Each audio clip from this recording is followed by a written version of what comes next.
अमिताभ बच्चन यांचे सिनेमे, त्यातली गाणी आजही त्यांच्या चाहत्यांच्या मनावर अधिराज्य गाजवतात। वय वाढलं पण तरीही बिग बींचा करिश्मा कमी झालेला नाहीये। आजही ते सिनेमांमध्ये काम करतात, शो होस्ट करतात, मोठ्या मोठ्या ब्रँड्सच्या जाहिरातीमध्ये काम करतात। आजच्या काळातही ते अविरत मेहनत घेतात, म्हणूनच मानधन सुद्धा तगडं घेतात आणि हो, कर सुद्धा तगडा भरतात।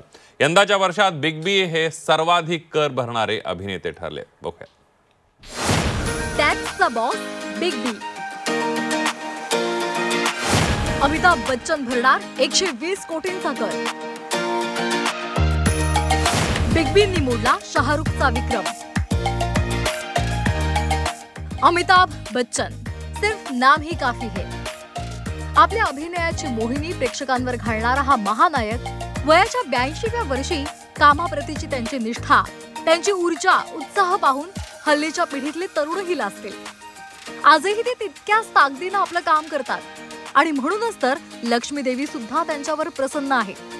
जास्त कर भरणाऱ्या कलाकारांच्या यादीत बिग बी पहिल्या क्रमांकावर आहेत। यावर्षी ते तब्बल 120 कोटींचा कर भरणार आहेत।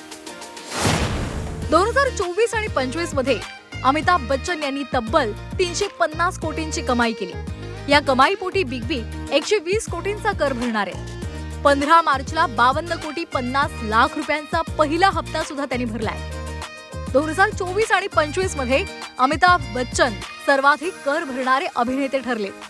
हा कर भरत बिग बींनी कर भरण्यात शाहरुख खानला सुद्धा मागे टाकले।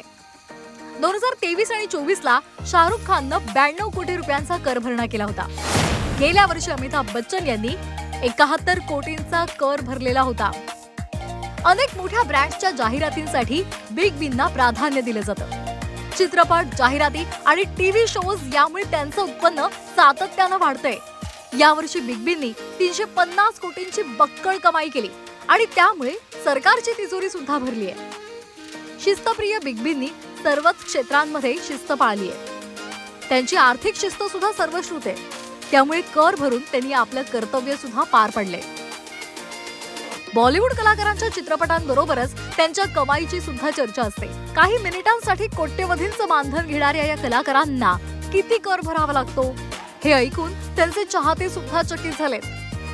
तुर्तास यावर्षी तरी टॅक्सचा बॉस बिग बीच ठरलेत। ब्युरो रिपोर्ट, झी 24 तास, मुंबई।